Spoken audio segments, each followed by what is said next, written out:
So the offense of the cross and contemporary cross-bearing, what does that look like? Okay?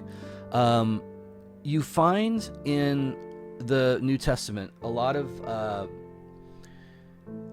promises of persecution, a lot of promises of struggle and hardship.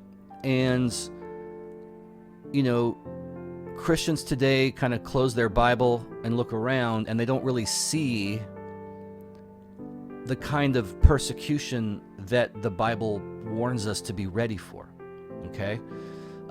We live in a world where just about every president we've ever had, not just about, I think every president we've ever had has claimed to be a Christian. People can wear crosses around their neck and Christian paraphernalia, t-shirts, have big churches that get preferential treatment from the government in the form of tax-exempt status, 501c3 status, where you don't have to pay any federal income tax on the revenue that you generate through this thing called church. And so, in many ways, what people do when they want to, they sincerely want to be faithful, and the Bible warns of persecution, what people do oftentimes, sometimes sincerely, sometimes not, is sort of create a kind of victim or martyr complex or mentality that they live by. And so they interpret every little inconvenience as some sort of persecution, right? And you can, we do, in my Drunk Ex-Pastors podcast, we do a segment called Pastor Jacks Off. And what that is we're sort of mocking Pastor Jack Hibbs of Calvary Chapel, Chino Hills, Calvary Chapel, Chino Hills, which is not far from here, about 45 minutes or so. He's a big Christian nationalist, and he's big into Israel and prophecy and all of this. And he's constantly talking about how persecuted and how hated real Christians are by the government, by the culture. And in so many ways, he and so many who are like him are inventing reasons to feel persecuted. You know, like Christmas time is coming. What's Starbucks going to put on their coffee cups?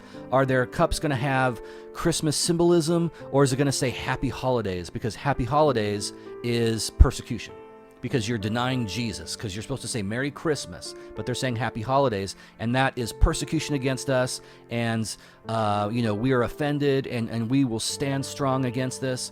There are even law firms, whole law firms, that exist specifically to represent Christians who want to bring lawsuits against employers who, in their minds, are unfairly targeting them for their faith, right? So you work at some office, you're up for a promotion, but so is someone else. They get it, you don't get it. Well, it must be because I'm a Christian, and I've been persecuted because of my faith, and so I'm going to hire this special team of lawyers to sue my company to make sure that I get my rights met, so that my rights are not violated, okay?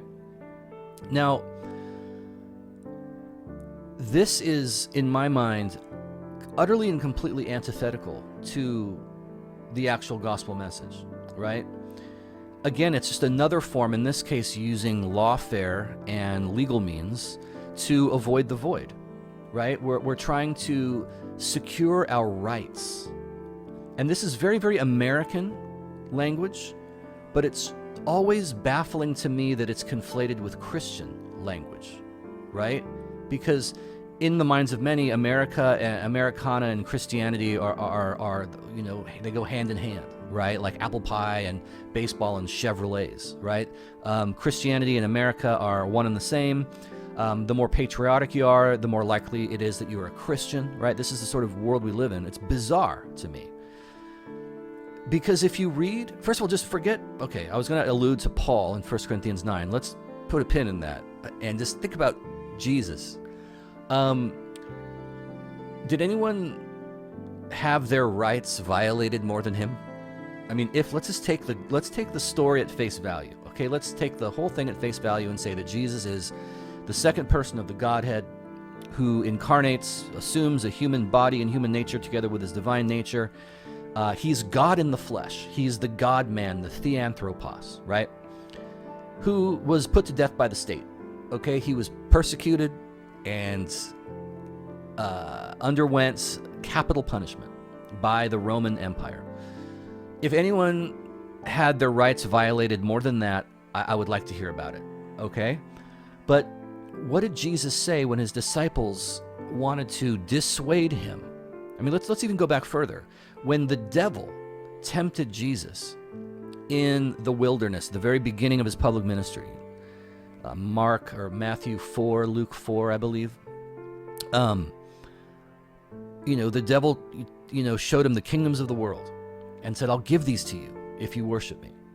And Jesus says, get behind me, Satan. You shall worship the Lord your God, and him only you shall serve. But what was the devil saying to Jesus in that moment? He was saying, you can get the kingdoms, you can get the crown without the cross. You can circumvent the entire system according to which you have to suffer and just get the reward without the suffering, right? And Jesus rebukes him because he says later on, no one can come after me unless they also bear their cross. Everyone who follows me has to bear their cross, right? Later on, when Jesus tells the disciples that the Son of Man must be, arrested and beaten and flogged and crucified, Peter rebukes him. Lord, far be it from you. This will not happen to you. And what does Jesus say? Get behind me, Satan. You are not mindful of the things of God, but of the things of man. And so, again, this idea that you can avoid the void and circumnavigate the suffering is in its origin satanic. It's right there in the Garden of Eden. It's serpentine there. You see it in the temptation of Satan himself toward Jesus. Worship me and you can get the kingdom without the cross. Peter says it. Jesus rebukes him and calls him Satan.